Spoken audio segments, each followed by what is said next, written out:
Ambassador Krell'thor of the Galactic Diplomatic Corps stared at the chaos unfolding in the High Council chamber, with what his species considered a smile, 3 tentacles curled into perfect spirals.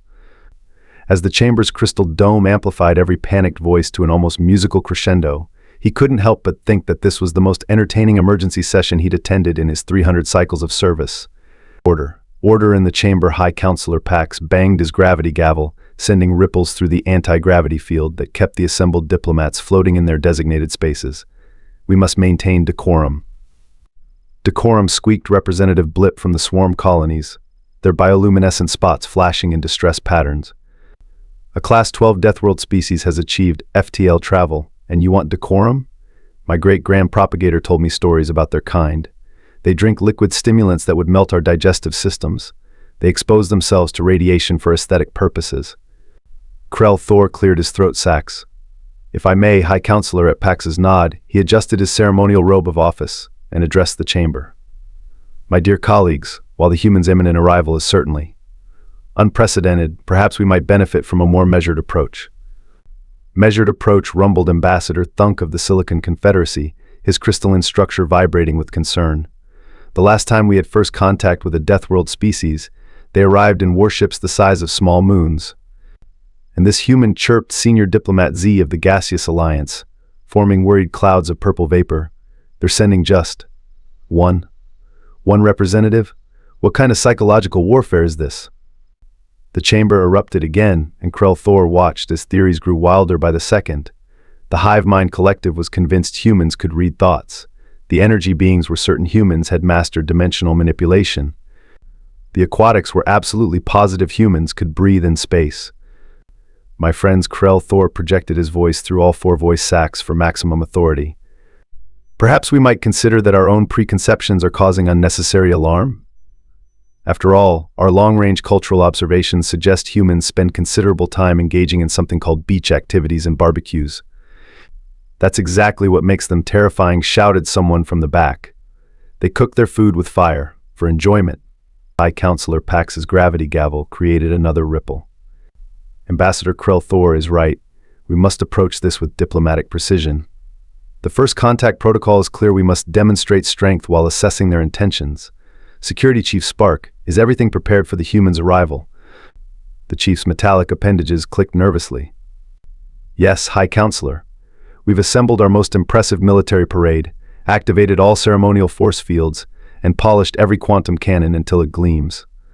Though I must say, my threat assessment algorithms are having difficulty processing a species that willingly ingests a substance called hot sauce. As the chamber descended into another round of chaotic speculation, Krell'thor settled back in his anti-gravity pod. Oh yes, this was going to be the most interesting diplomatic assignment of his career. He just hoped the human representative would live up to all this delightful panic. Security Chief Spark activated the holographic display, filling the chamber with a rotating series of images that made several diplomats emit distress pheromones. According to Standard Protocol 47B, paragraphs 12 through 892, regarding first contact with Deathworld species, we must follow these precise steps. Krell'thor watched as the security chief's metallic appendages danced across the control panel, bringing up detailed schematics. The poor bot was trying so hard to maintain composure that his cooling fans were working overtime. First, Spark announced, his voice modulator quivering slightly, we have positioned our quantum dreadnoughts in a perfect hexagonal formation. They will perform the traditional dance of 1,000 lasers, which has historically caused 87.3% of new species to experience what organics call awe. Representative Blip's spots flashed questioningly. But what if the human isn't impressed? I heard they have entertainment shows called fireworks that they watch for fun. That's precisely why we've added the plasma fountain display. Spark clicked nervously and synchronized it with the magnetic field orchestra. No species has ever remained stoic through the magnetic field orchestra. High Counselor Pax leaned forward on his gravity pedestal. And the honor guard? Please tell me you've selected our most intimidating warriors. Absolutely, High Counselor. We've assembled warriors from every member species. The Silicon Confederacy is sending their most crystalline troops. The Gaseous Alliance has their most opaque soldiers. And the Hive Mind Collective is forming their troops into shapes that psychology experts assure me will trigger primal fear responses. Ambassador Thunk vibrated skeptically. What about the traditional display of technological superiority? My sources indicate humans still use something called Wi-Fi. We've got that covered. Spark's enthusiasm caused his voice modulator to spike an octave higher. We're going to materialize the welcome banners through quantum entanglement, serve refreshments via molecular reconstructors, and every member of the council will be projected as a 12-dimensional hologram. Krell'thor raised a tentacle. Shouldn't we perhaps consider that such displays might seem a bit much? The chamber fell silent for exactly 2.7 seconds before erupting into nervous laughter. Even High Counselor Pax's gravity gavel vibrated with amusement. Oh, Ambassador Krell'thor, Senior Diplomat Z condensed briefly into amused wisp. You always did have an unusual sense of humor. Next, you'll suggest we skip the ceremonial recitation of our technological achievements. Actually, Krell'thor began, but was interrupted by Security Chief Spark. Speaking of the recitation, we've updated it to include our latest advancements. It's now 7 hours long, with a special emphasis on our mastery of antimatter containment and our ability to fold space-time like origami. The chamber hummed with approval as Spark continued detailing the preparations. They'd reinforced the station's shields to withstand a supernova, just in case, programmed the service drones to move in perfect geometric patterns, and even installed extra gravity generators to make the human feel more at home, though several council members wondered if that might be considered an act of war. As the briefing concluded, High Counselor Pax's voice resonated through the chamber. Remember, colleagues, this is about showing strength through unity and technological superiority. The human must understand that they're dealing with a highly advanced, extremely coordinated galactic community. At that exact moment, 3 anti-gravity pods collided, a hologram projector hiccuped, and someone's ceremonial robe got caught in a ventilation shaft. Krell'thor curled his tentacles into that smile again. Oh yes, this was going to be spectacular. The grand reception chamber of the Galactic Council sparkled with enough quantum energy to power a small star system. Security Chief Spark had triple-checked every detail.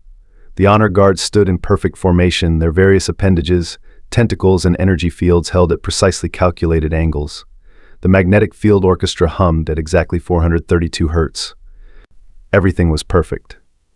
Then the human arrived. Hey everyone. Sorry I'm a bit late, had to grab a coffee on the way up. Nice place you've got here. Ambassador Sarah Chen strolled through the quantum-sealed doors wearing what appeared to be. No, surely that couldn't be right. Krell'thor's visual processors must be malfunctioning.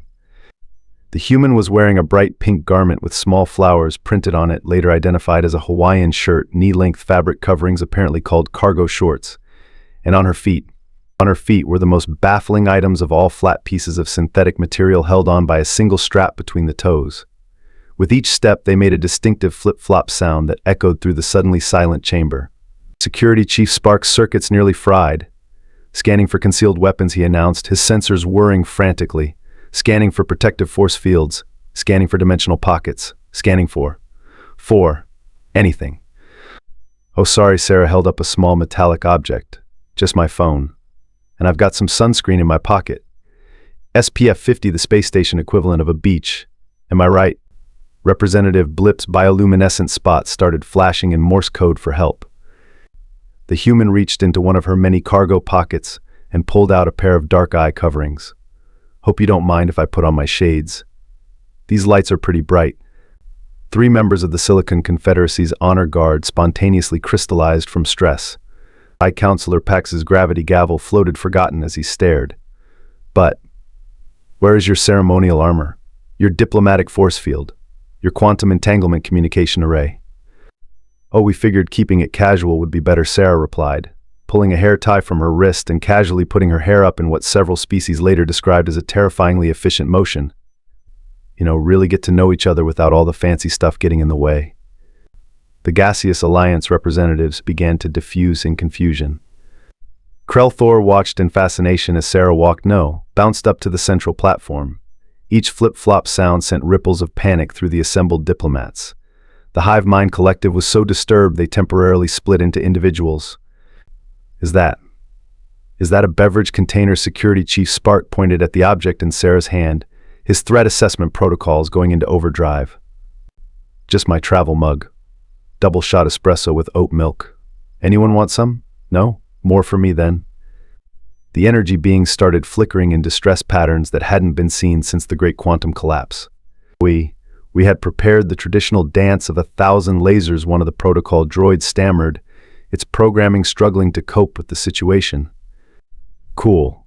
Like a light show, Sarah grinned, pulling out her phone. I've got some great party playlist suggestions if you want to really get things going. Ambassador Thunk vibrated at a frequency that threatened to shatter nearby crystalline structures. But the protocol, the ceremony of intimidation, the display of technological superiority.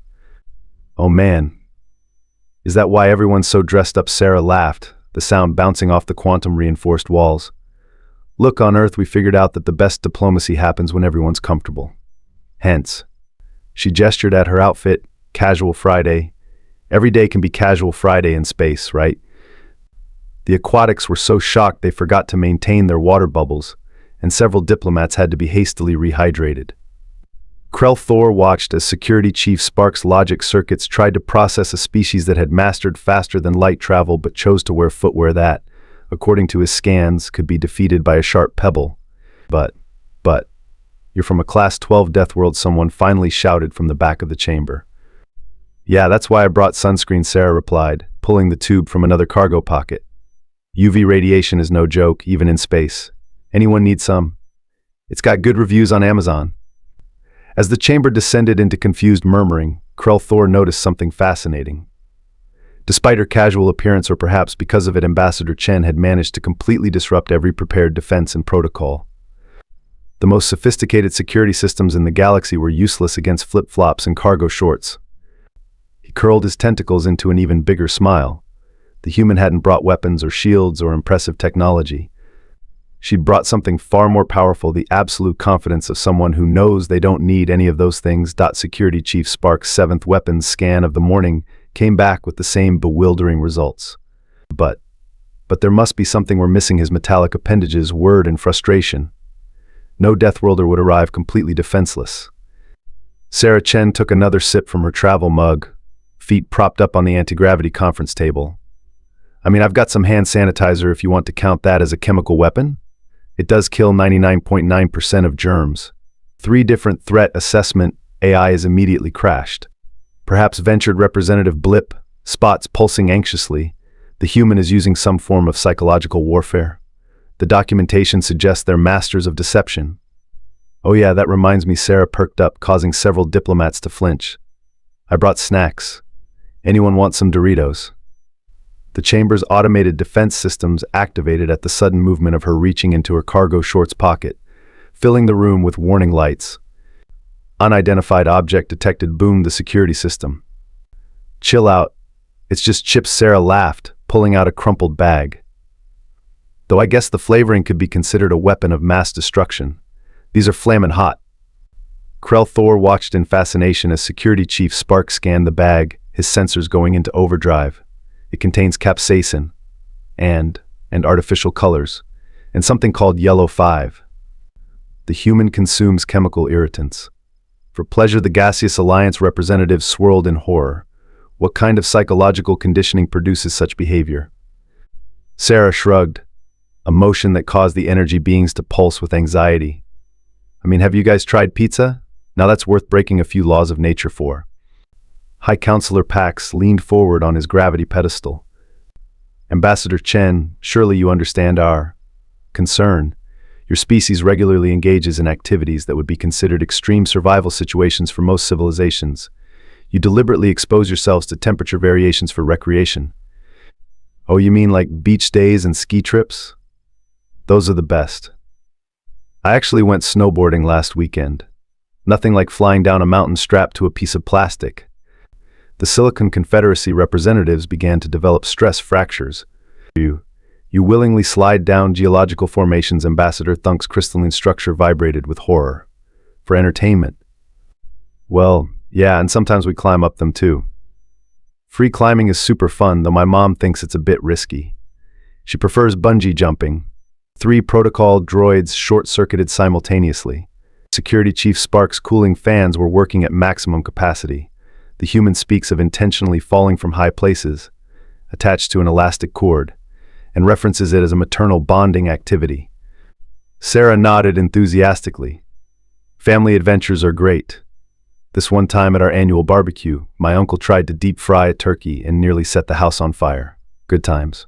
They deliberately risk structural incineration during nutritional ceremonies. The hive mind collective's unified consciousness began to fragment again.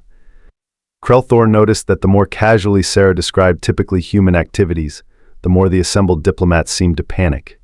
It was like watching a cascading system failure, but with protocols instead of machinery. You know what's really fun, Sarah continued, seemingly oblivious to the chaos she was causing? Whitewater rafting. Nothing like battling Class 5 rapids to get the adrenaline pumping. They fight liquid terrain for entertainment, whispered someone in the back. They actually seek out turbulent water formations. The aquatics began stress bubbling. Ambassador Chen, High Counselor Pax said carefully, "Are you suggesting that humans routinely engage in potentially fatal activities? For fun?" "I mean, yeah, life's short, you gotta make it exciting." Sarah pulled out her phone. "Want to see some videos of my skydiving certification?" The chamber's artificial gravity hiccuped as several systems administrators fainted. Krell'thor watched as the assembled diplomatic corps tried to process a species that not only survived on a Deathworld but apparently treated it like an amusement park.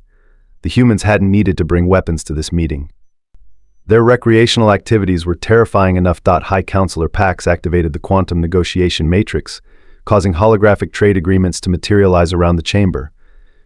"Now then, Ambassador Chen, shall we begin the formal proceedings of interstellar commerce?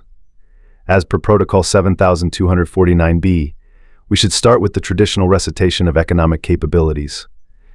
Cool, Sarah nodded, pulling a slightly squished granola bar from one of her cargo pockets. "But hey, before we get into all that fancy stuff, anyone here dealing with energy production problems? Because I couldn't help but notice those quantum reactors you're using are running a bit hot." The chamber fell silent. Even the ambient hum of the antimatter containment fields seemed to pause. How could you possibly know about our reactor efficiency issues?" Security Chief Sparks' circuits crackled with suspicion. "That's classified information." "Oh, I just noticed the cooling system patterns on my way in. Reminded me of this one time my laptop was overheating. By the way, has anyone tried rerouting the plasma flow through a secondary containment field? Works wonders for heat distribution." The Engineering Guild representatives started furiously taking notes. But we haven't even completed the ceremonial exchange of technological capabilities." Representative Blip's spots were flashing in confusion. "There are 17 required forms just to begin discussing energy infrastructure." Sarah took a bite of her granola bar. "Look, I'm just saying, Earth figured out some pretty neat tricks with plasma containment. Had to, really. Do you know how hard it is to keep a fusion reactor stable when someone's microwaving leftover pizza in the break room?" Several diplomats began urgently whispering to their economic advisors. Ambassador Chen Krell'thor ventured, noticing how the humans' casual approach was somehow cutting through centuries of diplomatic red tape. "Are you suggesting that humans would be willing to share fusion technology?" "Share? Heck, we'll help you build better ones. Though fair warning, our engineers tend to get a bit creative. Last week, someone tried to optimize a reactor by running it on coffee grounds. Actually got it to work, which was both awesome and terrifying." The Silicon Confederacy's trade representatives were practically vibrating with interest. High Counselor Pax's gravity gavel floated forgotten as he leaned forward. But what about the complex negotiation of resource exchange? The ceremonial bargaining period? The required 7 cycles of proposal and counterproposal? Sarah pulled out her phone, flipped through a few screens, and projected a hologram of her own. "Here's the thing, we've got problems you can help with too. These are our current atmospheric carbon levels. Not great, right? But I noticed you guys have some pretty sweet carbon sequestration tech. Maybe we could help each other out." The Gaseous Alliance representatives condensed in shock. "She's proposing mutual benefit? Without the traditional period of advantage assessment?" "Yeah, we're kind of big on the whole everyone wins approach." Sarah shrugged, causing several protocol droids to reset. "Also, those battle cruisers you've got, the ones doing the intimidation dance outside, their shield harmonics are totally out of whack. We could help with that too. Earth's got some wild ideas about defensive systems. You should see what our video game developers came up with when we showed them shield technology." The Military Advisory Board began emergency calculations. "But this is not how negotiations are conducted," Ambassador Thunk protested. though his crystalline structure was showing distinct signs of interest.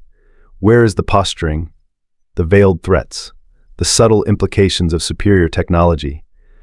Sarah laughed, the sound bouncing off the quantum-reinforced walls. Look, when you've survived as many almost apocalypses as Earth has, you learn that the best deals are the ones where everyone walks away happy. Speaking of walking, she wiggled her flip-flop-clad feet. Anyone interested in our advances in comfortable footwear technology? The Fashion Guild representatives, who had been quietly dying inside since her arrival, suddenly perked up. Krell'thor watched in amazement as centuries of diplomatic procedure crumbled in the face of simple human pragmatism. Sarah wasn't just ignoring the protocols, she was making them seem ridiculous by comparison. So what do you say? Sarah grinned, pulling out another snack, causing only minimal panic this time. Want to skip the formal stuff and just figure out how to help each other out? I've got some great ideas about combining your quantum computing with our video game industry. Ever heard of something called mod support? The Technology Exchange Committee's collective processors nearly melted. High Counselor Pax looked at his untouched stack of formal trade agreements, then at the rapidly forming groups of diplomats excitedly discussing possibilities with Sarah. I suppose we could temporarily suspend the traditional protocols, for efficiency's sake. Awesome, Sarah beamed. Now who wants to hear about this cool thing we do called open source development? Fair warning though, our programmers can get a little intense. The last hackathon I attended ended with someone trying to make toast using a quantum entanglement field. As the chamber erupted into eager discussion, Krell'thor realized something profound. The humans hadn't just mastered survival on a Deathworld, they'd turned their entire chaotic approach to life into a surprisingly effective diplomatic strategy. Who needed formal protocols when you had cargo shorts full of snacks and solutions? The attack came without warning. Space pirates, notorious for their disregard of both galactic law and basic physics, breached the station's outer defenses with concerning ease. Warning. Hostile entities detected the station's AI announced, its voice oddly calm for something about to have a computational breakdown. Initiating emergency protocols. Security Chief Spark spun in 7 directions at once. Activating defense grids, powering up quantum shields. Mobilizing the honor guard. Someone please protect the human. They're not equipped for combat in there. Their recreation attire. Sarah Chen looked up from her phone. Oh hey, space pirates? Cool. Just give me a sec. She reached into her cargo shorts pocket, causing only minimal flinching from the assembled diplomats this time, and pulled out a hair tie. Ambassador Chen, High Counselor Pax's gravity pedestal wobbled with concern. Please proceed to the designated safety chambers. We cannot risk harm to Earth's only representative. Nah, it's fine, Sarah said, casually putting her hair up in what several species would later describe as a battle bun. I used to work as a bouncer through college. This'll be fun. The pirates burst through the quantum-sealed doors, their leader brandishing what appeared to be a highly illegal matter disruptor. Nobody move. This is a wait. Why is that human smiling? Sarah cracked her knuckles, a sound that made the Silicon Confederacy representatives develop sympathy cracks. So here's the thing. I just spent 4 hours making really good progress on these trade talks, and my coffee's getting cold. Let's wrap this up quick. The pirate leader laughed. What are you going to do? Fight us in those? Those primitive foot coverings. These flip-flops, Sarah kicked them off. Nah, going barefoot gives better grip anyway. Anyone mind if I borrow that decorative staff thing? Before Security Chief Spark could explain that the decorative staff thing was actually an ancient ceremonial artifact of immense cultural significance, Sarah had already grabbed it. Perfect balance, she nodded, giving it a test swing that made the pirates take an involuntary step back. Reminds me of my old lacrosse stick. What happened next would be discussed in diplomatic circles for decades to come. Sarah Chen, wearing cargo shorts and a Hawaiian shirt, proceeded to demonstrate why humans from a high-gravity Deathworld were not to be underestimated. See, she explained, casually ducking under a plasma bolt while vaulting over an overturned anti-gravity chair. The thing about growing up in Earth's gravity, she used the staff to sweep 3 pirates off their feet. You get really good at using momentum. The hive mind collective watched in unified awe as Sarah demonstrated what appeared to be a mix of several Earth martial arts, interpretive dance, and what she later described as that 1 semester of gymnastics I took as a kid. Also, she continued, disarming 2 more pirates with moves that made Security Chief Spark's combat algorithms crash. When you grow up on a planet that's actively trying to kill you, she caught a thrown weapon without looking. you get pretty good at improvising. The pirate leader, watching his crew being systematically dismantled by someone in beach attire, made the wise decision to surrender. So, Sarah said, using the staff to knock the last pirate's weapon away while simultaneously retying her shoe, anyone want to explain why your security systems were running on outdated protocols? Because I noticed some vulnerabilities on my way in. No judgment, though. Earth's got some great cybersecurity experts who'd love to help out. The chamber was silent except for the groaning of defeated pirates and the soft flip-flop of Sarah retrieving her coffee mug. Still warm, she grinned. Now, where were we with those trade talks? The emergency session of the Galactic Council convened exactly one standard rotation after what was now being called the flip-flop incident. High Counselor Pax's gravity pedestal had finally stopped wobbling. Fellow representatives, he announced, his voice carrying the weight of profound realization, I believe we need to update the first contact protocol. Specifically, Security Chief Spark added, his circuits still processing the events, the section about assessing species strength. Apparently, we need a subsection titled Warning Casual Attire May Indicate Extreme Confidence Rather Than Weakness. Representative Blip spots flashed in agreement. Who would have thought that a species could be so terrifyingly relaxed, suggested Ambassador Thunk. Chaotically competent, offered the gaseous alliance. Diplomatically dangerous, ventured the hive mind collective. Krell'thor, now officially appointed as the liaison to Earth, curled his tentacles in amusement. I believe the humans have a phrase for it, totally chill. The chamber's data screen suddenly lit up with a message. Sarah had sent the council a gift basket containing sunscreen, flip-flops in various sizes including tentacle-friendly versions, and a device labeled portable Bluetooth speaker for better diplomatic ambience. She also included Security Chief Spark reported, his voice modulator struggling to maintain composure, a manual on something called Casual Friday, and a suggestion to consider Hawaiian shirt Thursdays as an optional addition to formal diplomatic wear. The Fashion Guild representatives immediately began drafting new protocols, though they were having difficulty adapting floral patterns for plasma-based life forms.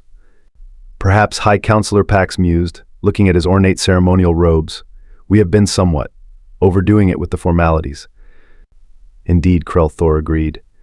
Though I must ask, should we be concerned that Earth is sending another representative next month? Surely they'll send someone more traditional this time, the chamber held its collective breath.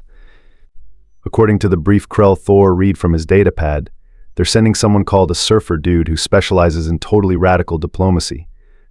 The chamber erupted into chaos once again, but this time the panic was mixed with something new, anticipation. After all, if a human in flip-flops could revolutionize galactic diplomacy, what could one in board shorts accomplish? As the council debated the implications, somewhere in the station's recreational area, several junior diplomats were secretly trying on flip-flops, the sound echoing through the corridors like the herald of a new era in interstellar relations. Next time they'd be ready, though perhaps they should stock up on more coffee just in case.